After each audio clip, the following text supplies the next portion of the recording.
ಪಹಲ್ಗಾಮ್ ದಾಳಿಗೆ ಪಾಕಿಸ್ತಾನದ ಮೇಲೆ ದಾಳಿ ಮಾಡಿ ಭಾರತ ಪ್ರತೀಕಾರವನ್ನು ತೀರಿಸಿಕೊಂಡಿದೆ.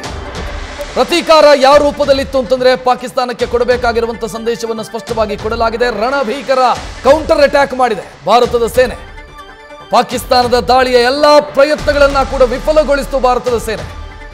ಆ ಮೂಲಕ ಪಾಕಿಸ್ತಾನಕ್ಕೆ ಮಾತ್ರ ಅಲ್ಲ, ಇಡೀ ಜಗತ್ತಿಗೆ ಭಾರತ ತನ್ನ ಶಕ್ತಿ ಏನು ಅನ್ನೋದನ್ನು ತೋರಿಸಿದೆ. ಮತ್ತು ಪಾಕಿಸ್ತಾನಕ್ಕೆ ಏನು ಸಂದೇಶವನ್ನು ಕೊಡಬೇಕಿತ್ತೋ ಆ ಸಂದೇಶವನ್ನ ಈ 4 ದಿನದ ಆಪರೇಷನ್ ಸಿಂಧೂರ ಅಂದ್ರೆ ಭಯೋತ್ಪಾದಕರನ್ನ ಮಟ್ಟ ಹಾಕಿದ್ದಿರಬಹುದು, ಅವರ ಪರವಾಗಿ ನಿಂತ ಪಾಕಿಸ್ತಾನದ ಆರ್ಮಿಗೆ ಕೊಟ್ಟಂತ ಉತ್ತರ ಇರಬಹುದು.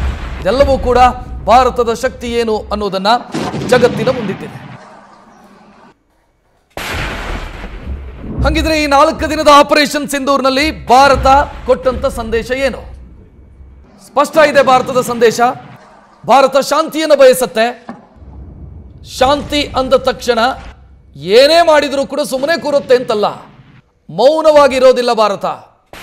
ಭಾರತದ ಸೇನೆಯ ಶಕ್ತಿ, ಸಾಮರ್ಥ್ಯ, ನಮ್ಮ ದಾಳಿಯ ನಿಖರತೆ ಏನು ಅನ್ನೋದು ಕೂಡ ಜಗತ್ತಿಗೆ ಗೊತ್ತಾಗಿದೆ. ಈಗ ಭಯೋತ್ಪಾದನೆಯನ್ನು ಭಾರತ ಯಾವ ಕಾರಣಕ್ಕೂ ಕೂಡ ಸಹಿಸೋದಿಲ್ಲ. ಮುಂದಕ್ಕೆ ಭಯೋತ್ಪಾದಕರನ್ನ ಚೂ ಬಿಟ್ಟಂತ ಪಾಕಿಸ್ತಾನಕ್ಕೆ ಸರಿಯಾದಂತ ಉತ್ತರವನ್ನ ಕೊಡ್ತೀವಿ.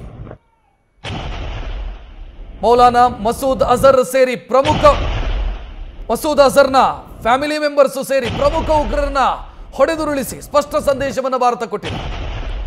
9 ಉಗ್ರ ನೆಲೆಗಳ ಮೇಲೆ ನಿಖರ ದಾಳಿಯನ್ನು ಮಾಡಿದೆ. 100ಕ್ಕೂ ಅಧಿಕ ಉಗ್ರರನ್ನ ಹೊಡೆದುರುಳಿಸಿದೆ ಭಾರತ.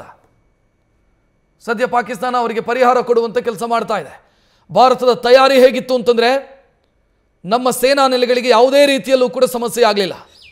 ನಮ್ಮ ಏರ್ ಡಿಫೆನ್ಸ್ ಸಿಸ್ಟಮ್ ಅಷ್ಟೊಂದು ಸದೃಢವಾಗಿತ್ತು. ಪಾಕಿಸ್ತಾನ ಉಡಾಯಿಸಿದಂಥ ಚೀನಾದ ಮಿಸೈಲು PL-15 ಇದನ್ನ ಕೂಡ ನಮ್ಮ ಏರ್ ಡಿಫೆನ್ಸ್ ಸಿಸ್ಟಮ್ ಹೊಡೆದುರುಳಿಸಿತು. ಆ ಮೂಲಕ ಚೀನಾಗೂ ಕೊಟ್ಟ ಹೊಡೆತ ಇದು, ನಿಮ್ಮ ಮಿಸೈಲ್ಗಳು ಭಾರತದ ಮುಂದೆ ನಡೆಯಲ್ಲ ಅನ್ನುವಂಥ ಮೆಸೇಜು. ಆಕಾಶದಲ್ಲಿದ್ದಾಗಲೇ ಲಾಂಗ್ ರೇಂಜ್ ರಾಕೆಟ್ಗಳನ್ನು ಹೊಡೆದುರುಳಿಸಿತು ಭಾರತ. ಪಾಕಿಸ್ತಾನ ಫತೇಯನ್ನು ಯೂಸ್ ಮಾಡ್ತು. ಅವರ ಫತೇ ಅಂತ ಮಿಸೈಲ್ ಇದೆ, ಫತೇ 1 ಮತ್ತು ಫತೇ 2 ಎರಡನ್ನ ಕೂಡ ಭಾರತದ ಮೇಲೆ ಪ್ರಯೋಗ ಮಾಡ್ತು. ಬಟ್ ಅದು ಯಾವುದು ಕೂಡ ಭಾರತಕ್ಕೆ ಸಮಸ್ಯೆಯನ್ನು ತರಲಿಲ್ಲ. ಟರ್ಕಿಯ ಸೂಸೈಡ್ ಡ್ರೋನು ಸೋಂಗರ್ ಡ್ರೋನ್ಗಳನ್ನು ಬಳಸಲಾಯಿತು. ಆ ಸೋಂಗರ್ ಡ್ರೋನ್ಗಳನ್ನು ಕೂಡ ಉಡೀಸ್ ಮಾಡಲಾಯಿತು. ಇನ್ನು ಪಾಕಿಸ್ತಾನದ ರಡಾರ್ಗಳಿಂದ ವಾಯುನೆಲೆ, ರನ್ವೇ ಎಲ್ಲವೂ ಕೂಡ ಭಾರತ ಟಾರ್ಗೆಟ್ ಮಾಡಿ ನೀವು ದಾಳಿ ಮಾಡಿದ್ರೆ ನಾವು ಸುಮ್ಮನೆ ಇರೋದಿಲ್ಲ, ದಾಳಿ ಮಾಡಿದ್ರೆ 10 ಪಟ್ಟು ಹೆಚ್ಚಾಗಿ ಪ್ರತಿ ದಾಳಿ ಮಾಡ್ತೀವಿ ಎನ್ನುವಂಥ ಸಂದೇಶ ಭಾರತದ್ದಾಗಿತ್ತು. ಭೂಸೇನೆ, ವಾಯುಸೇನೆ, ನೌಕಾಸೇನೆ ಈ 3 ಪಡೆಗಳ ಅತ್ಯದ್ಭುತ ಹೊಂದಾಣಿಕೆ ಇದು, ಕೋಆರ್ಡಿನೇಷನ್. 3 ಪಡೆಗಳು ಕೂಡ ಪಾಕ್ ದಾಳಿಯನ್ನ ತಡೆದು ನಿಖರ ಪ್ರತಿ ದಾಳಿಯನ್ನ ಕೂಡ ಮಾಡ್ತು. ಇನ್ನು ಪಾಕಿಸ್ತಾನಕ್ಕೆ ಮತ್ತೊಂದು ಸಂದೇಶ ಕ್ಲಿಯರ್ ಆಗಿ ಪಾಸ್ ಆಯಿತು. ನಿಮ್ಮ ಯಾವ ಜಾಗವೂ ಕೂಡ ಸೇಫ್ ಅಲ್ಲ. ಅದು ರಾವಲ್ಪಿಂಡಿ ಇರಬಹುದು, ನಿಮ್ಮ ಇಸ್ಲಾಮಾಬಾದ್ ಇರಬಹುದು, ಕರಾಚಿ ಇರಬಹುದು, ಪೇಶಾವರ್ ಇರಬಹುದು, ಯಾವುದೂ ಕೂಡ ಸೇಫ್ ಅಲ್ಲ. ನಾವು ಬಯಸಿದ್ರೆ ಎಲ್ಲಿಗಾದರೂ ನುಗ್ಗಿ ಹೊಡಿತೀವಿ ಅನ್ನುವಂಥ ಸಂದೇಶ. 96 ಗಂಟೆಗಳಲ್ಲೇ ಯುದ್ಧ ಸನ್ನದ್ಧವಾಗಿತ್ತು ನೌಕಾಪಡೆಯ ಹಡಗುಗಳು, ಸಬ್ಮರೀನ್ಗಳು.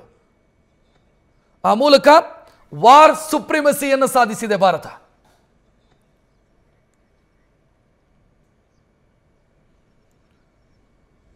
ಭಾರತ ಯುದ್ಧ ಸನ್ನದ್ಧವಾಗಿತ್ತು ಮತ್ತು ತನ್ನನ್ನು ಕೆಣಕಿದಂಥ ಶತ್ರುವಿಗೆ ಸರಿಯಾದಂಥ ಉತ್ತರವನ್ನು ಕೊಟ್ಟಿದೆ.